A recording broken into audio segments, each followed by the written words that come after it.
pada saat ini saya akan mempresentasikan hasil dari survei yang telah saya kumpulkan melalui kuesioner dengan judul Kepercayaan Publik Terhadap Peran Polri dalam Mengayomi Masyarakat. Sebelumnya, aku mau nanya dulu nih sama teman-teman semua. Teman-teman udah tahu belum sih polisi itu sebenarnya apa? Terus tugas mereka apa? Atau cuman pernah dengar aja? Atau pernah lihat aja polisi itu? Pernah lihat di pinggir jalan tapi nggak tahu sebenarnya polisi itu apa sih? Nah, jadi teman-teman, polisi itu adalah petugas penegak hukum yang bertugas menjaga keamanan dan ketertiban masyarakat. Di Indonesia sendiri, polisi berada di bawah Polri. Polri itu adalah Kepolisian Negara Republik Indonesia. Lalu tugas polisi itu apa sih? Jadi polisi juga punya tugas utama teman-teman. Nah, tugas utamanya itu antara lain yang pertama, mereka melindungi masyarakat dari ancaman, kekerasan, dan bahaya. Lalu kedua, mereka mengayomi. Mengayomi yang seperti apa? Nah, jadi polisi ini mengayomi masyarakat agar masyarakat ini merasa aman. Terus mereka juga membantu masyarakat. Terus yang ketiga itu ada menjaga ketertiban agar kehidupan sosial berjalan tertib dan damai. Nah, jadi kalau misalkan teman-teman semua lihat ada polisi yang sedang standby di lampu merah, ya itu wajar karena itu memang salah satu tugas utama dari polisi. Lalu keempat itu adalah penegak hukum. Nah, seperti menangkap pelaku kejahatan, lalu memproses mereka sesuai hukum yang berlaku di Indonesia. Lalu yang kelima yaitu pelayanan publik. Pelayanan publik itu gimana ya? Nah, pelayanan publik itu seperti pembuatan SIM. Nah, terus juga STNK. Terus kalau teman-teman sedang merasa terancam atau merasa nggak tenang di lingkungan yang ditinggali, teman-teman bisa banget menghubungi pihak polisi.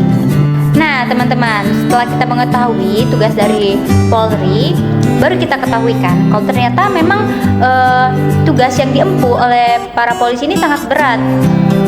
Oleh karena itu, apalagi kalau kita tahu mereka kan adalah salah satu instansi yang memang bersinggungan dekat sekali dengan masyarakat. Jadi kadang mereka juga pro dan kontra dengan masyarakat.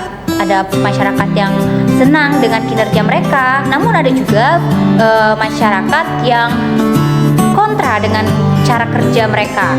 Nah, oleh karena itu polisi selalu melakukan evaluasi untuk memperbaiki kinerja mereka agar mereka bisa mempertahankan kinerja mereka yang sudah baik dan memperbaiki cara kerja mereka yang dimana di mata masyarakat ini belum baik.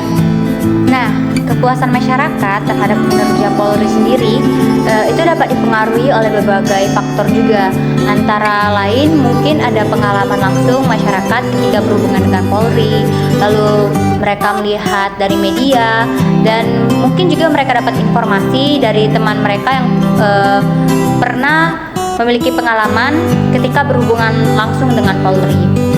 Nah, teman-teman pasti pernah kan kalau temannya curhat atau cerita tentang orang lain sama teman-teman semua, pasti teman-teman semua langsung punya perspektif sendiri, langsung buat perspektif di dalam pikirannya tentang orang yang lagi diceritain sama teman kita. Ya, itu sebenarnya wajar karena ada faktor yang mempengaruhi sehingga kita membuat diri kita berpersepsi hingga menghasilkan persepsi yang positif maupun negatif.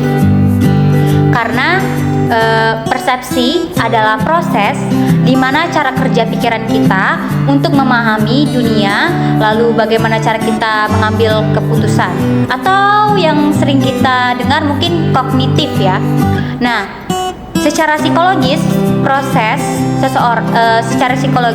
ini adalah proses seseorang dalam memproses di dalam pikirannya, dalam menafsirkan, lalu mengelola mungkin kejadian yang pernah dia alami, sehingga kejadian ini direkamnya di dalam pikiran. Jadi ketika ada kejadian lagi, dia buat pertanda kalau ada sesuatu yang terjadi di lingkungannya yang akan terjadi di hasil dari kejadian ini adalah hal ini, begitu.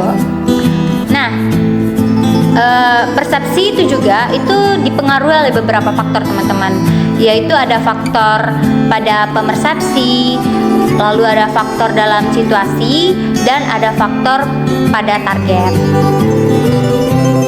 Kalau faktor pada pemersepsi itu ada sikap, motif, kepentingan, pengalaman, dan terakhir ada pengharapan. Terus kalau faktor dalam situasi itu meliputi waktu, terus ada keadaan atau tempat kerja kita, terus terakhir itu ada keadaan sosial. Yang terakhir itu ada faktor pada target. Nah, faktor pada target itu mencangkup hal baru, latar belakang, dan kedekatan. Ya mungkin kalau kita ngerasa deket sama teman kita ini, jadi kita kayak ngedukung dia, akhirnya kita membuat perspektif yang buruk terhadap orang yang lagi diceritainnya gitu teman-teman. Nah, pada saat kita berpersepsi, pasti terkadang kita melakukan penyimpangan-penyimpangan. Contohnya kayak tadi, karena dia teman kita, jadi pas dia ceritain tentang orang lain, ya mungkin hal yang diceritain itu belum tentu benar. Tapi karena dia teman kita, jadi kita kita menganggap dia benar, lalu kita menganggap negatif orang lain. Nah, itulah penyimpangan-penyimpangan yang terjadi dalam berpersepsi. Nah, kemungkinan penyimpangan ini kemungkinan penyimpangan dalam berpersepsi ini antara lain yaitu pertama ada persepsi selektif. Apa itu persepsi selektif? Jadi persepsi selektif ini adalah kecenderungan seseorang secara selektif menafsirkan sesuatu berdasarkan kepentingan, latar belakang, dan pengalaman, lalu sikap. Kedua, itu ada efek kontras. Efek kontras ini adalah kecenderungan seseorang menarik kesan umum terhadap orang lain berdasarkan karakteristik tunggal. Lalu yang ketiga, itu ada efek kontras. Efek kontras itu adalah kecenderungan di mana kita melakukan kecenderungan evaluasi dari karakteristik seseorang yang dipengaruhi oleh tinggi atau rendahnya pada karakteristik yang sama. Terus yang keempat itu ada proyeksi. Nah, kalau proyeksi ini itu kecenderungan kita melihat orang lain serba sama dengan yang sebenarnya. Mungkin kalau contohnya itu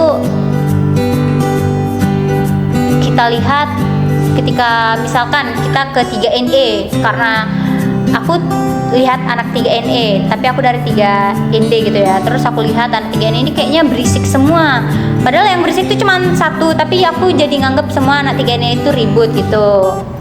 Nah, terus yang kelima itu ada berstereotip. Nah, ini adalah kecenderungan menilai seorang atas dasar persepsi seseorang terhadap kelompok seseorang. Nah, sehingga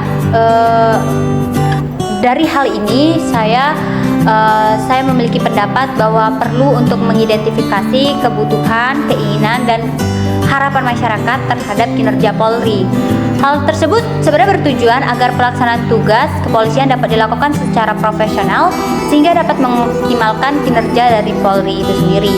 Ya, seperti yang saya bilang tadi, tugas mereka itu, kinerja mereka itu harus melindungi masyarakat, mengayomi, melayani masyarakat, dan menegakkan hukum. Untuk itu, saya akhirnya melakukan survei melalui kuesioner yang telah saya sebarkan dengan tujuan saya ingin mengetahui bagaimana kepuasan masyarakat itu sendiri terhadap kinerja Polri. Tujuannya simple, ya supaya tahu aja gimana sih pendapat masyarakat terhadap kinerja Polri, sehingga Polri tahu bagian mana yang kurang baik, yang belum baik, dan bagian mana yang perlu dipertahankan. Nah teman-teman, dari tadi saya udah menyinggung kinerja. Tapi apa sih sebenarnya kinerja itu? Nah, jadi saya mengumpulkan kinerja menurut para ahli. Jadi beberapa pakar diantaranya yaitu ada Nelson and Quick, yang dimana dia mendefinisikan kerja itu sebagai job performance is highly predicated by GMA or general mental ability directly and as immediate through job atau kinerja kerja sangat diprediksi oleh GMA, yaitu kemampuan mental umum secara langsung dan juga melalui pekerjaan sebagai mediator. Lalu menurut pakar yang kedua itu ada Colquitt, Lepine, dan Wesson. Mereka berpendapat kinerja itu ditentukan oleh 3 faktor teman-teman, yaitu ada kinerja tugas atau task performance, ada perilaku kewarganegaraan, citizenship behavior, lalu ada perilaku produktif, tandingan yaitu counterproductive behavior. Lalu menurut pakar yang terakhir yaitu Robbins and Judge, mereka berpendapat yang sama seperti Colquitt, Lepine, dan Wesson, yang dimana mereka menyatakan researchers now recognize 3 major type of behavior that constitute performance at work. Yang first, task performance, second, citizenship, third, counterproductivity. Most manager believe good performance means doing well on the first 2 dimension and avoiding the third. Maksudnya penelitian sekarang mengakui 3 jenis perilaku utama yang membentuk kinerja di tempat kerja, yaitu kinerja tugas, kewarganegaraan, dan kontraproduktivitas. Nah, sebagian besar manajer percaya bahwa kinerja yang baik berarti tampil baik pada 2 dimensi pertama dan menghindari yang ketiga. Kinerja tugas juga dipengaruhi oleh faktor rutinitas dan adaptasi teman-teman ya. Jadi kinerja tugas rutin itu dia mencangkup pada perencanaan dan pelaksanaan pekerjaan rutin. Sedangkan kinerja tugas adaptif antara lain mencangkup penanganan situasi krisis, mengatasi stres kerja, kreativitas penyelesaian masalah, penyelesaian pekerjaan terkait situasi kerja yang tidak menentu. Nah, selain itu ada juga perilaku kewarganegaraan. Nah, perilaku kewarganegaraan ini dipengaruhi oleh faktor interpersonal dan faktor organisasional.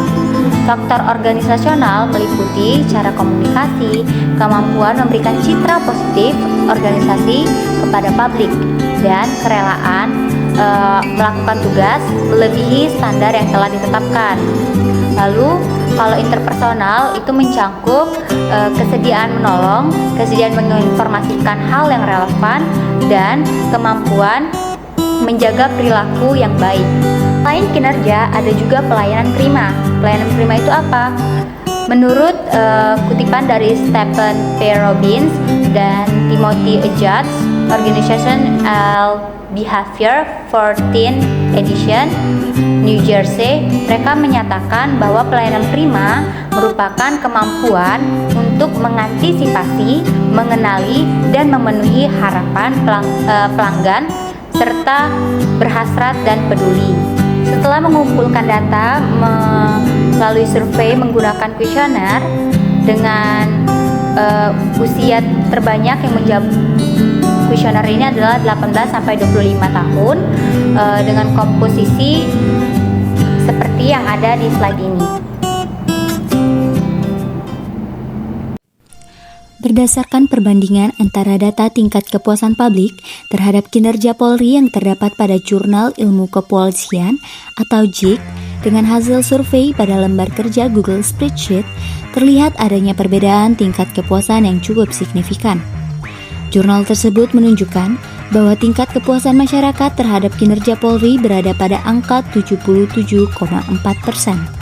Sementara itu, hasil survei pada spreadsheet menunjukkan nilai kepuasan yang lebih tinggi, yaitu sebesar 85%.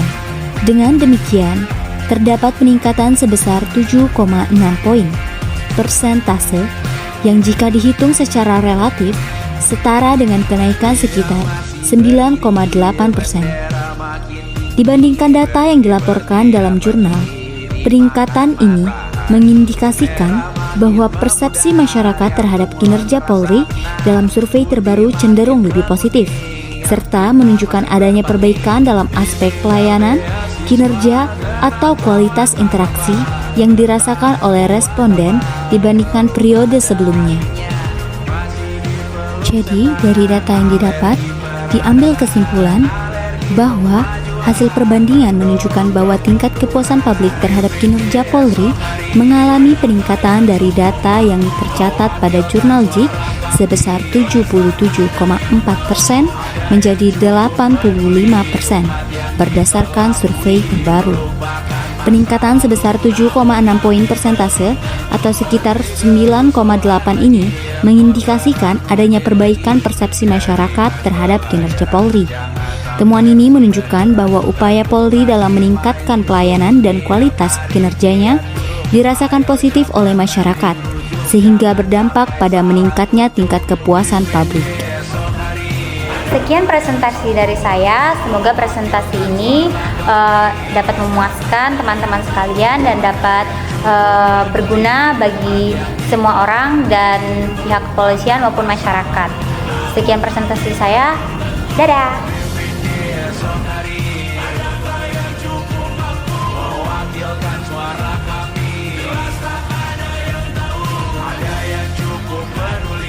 Umat yang dikelabui melupakan masa lalu.